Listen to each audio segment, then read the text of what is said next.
Now, Genesis 13 opens with telling us that Lot and Abraham were both very wealthy.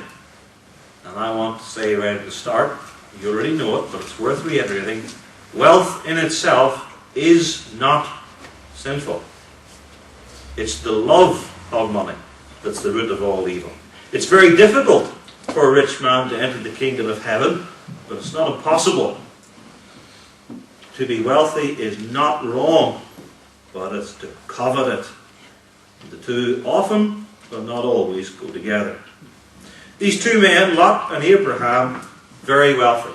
Both of them had vast herds of sheep and cattle. Both of them stayed together.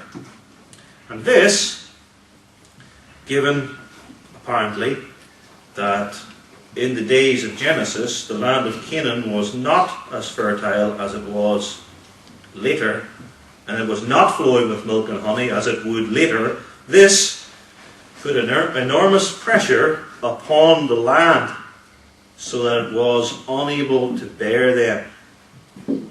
There only was so much pasture, there only were so many wells of water, and there was pressure from two large herds of sheep and cattle.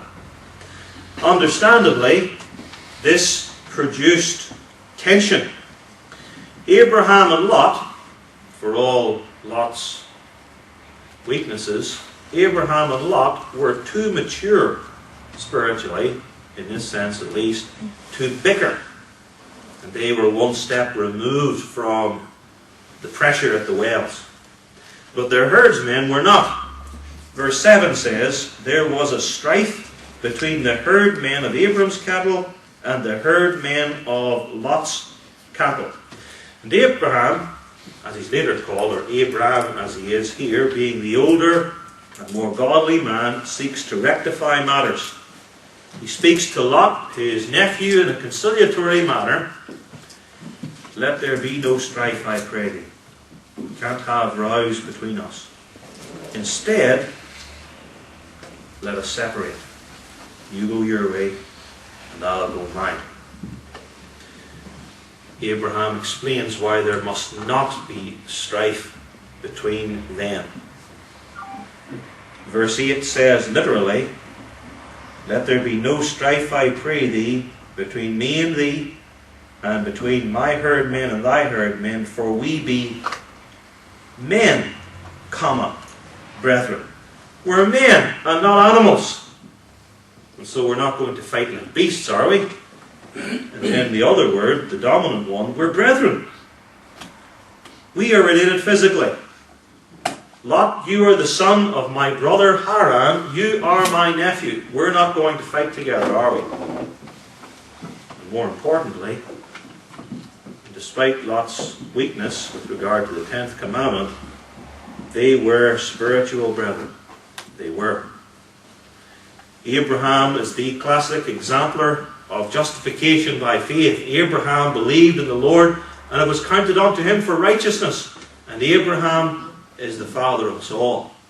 We're saved the same way he was saved, through faith alone in the coming Saviour, coming in his day. And Lot, 2 Peter 2 tells us, putting it away from any possible doubt, Lot was righteous. Lot was just with the righteousness of God in Jesus Christ. Both had the same father, though they differed in degrees of sanctification. Both professed his name, and then these two men should not and will not engage in petty squabbles, especially, this is the point of it being mentioned in verse 7, especially because the Canaanite and the Perizzite dwell there in the land. They're not going to make a spectacle of themselves before the heathen. So Abraham magnanimously proposes a solution. Lot, we should split apart, and you can have the land of your choice. I say magnanimous because Abraham was the older man. Abraham was Lot's uncle. Abraham was the leader of the group. Abraham was the one who had received the promise. But Abraham magnanimously gives Lot the choice. Abraham is willing to forego his rights. Abraham is willing to go the second mile. Father Abraham, we're to imitate him in that too. Lot responds sinfully. He does not say, after he hears Abraham's magnanimous offer, "You know what, I couldn't do that, Abraham. You have the land of promise. Divide it as you please. You ought to decide." Lot says, "I'd better act here quickly in case he takes that back. You've given the right to me. Well, I decide right away. I'll take the best land."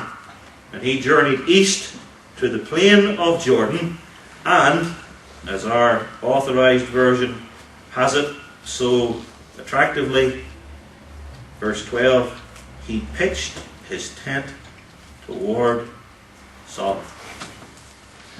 Let us consider then tonight pitching your tent towards Sodom. Pitching your tent towards Sodom. The meaning, the reason, and the consequences of pitching your tent towards Sodom. The meaning, the reason, the consequences.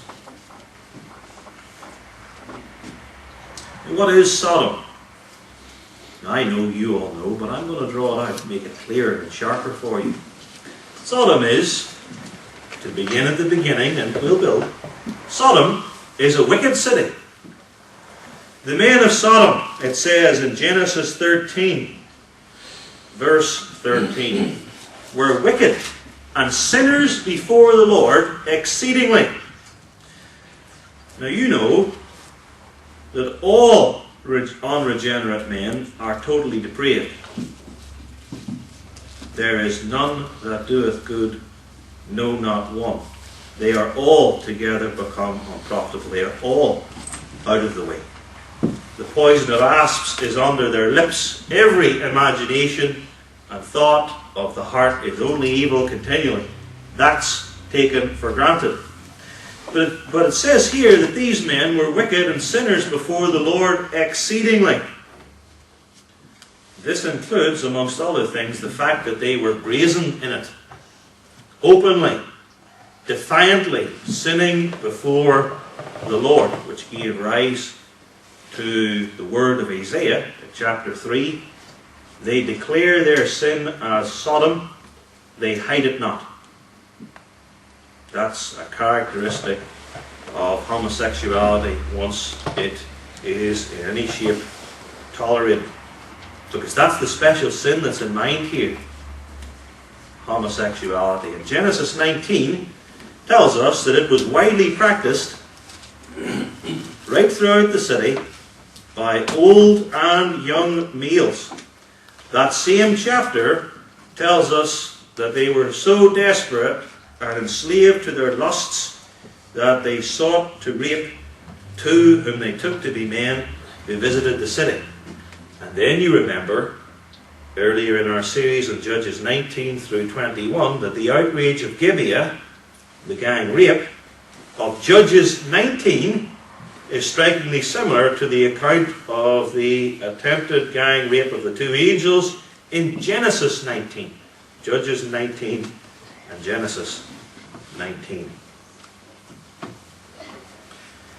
And the men of Sodom engaged in this abomination, as Romans 1 explains, as a result of several handings over of them in God's judgment to further sin. As Augustine well put it so many years ago, God's greatest punishment of sin in the world is giving people up to more sin. The world thinks that if God were really angry with my sin, He'd hit me with a bolt of lightning. Not so. God shows His anger with your sin in this world, wicked person, principally in this: He gives you over to more of it. That is how God works in this world.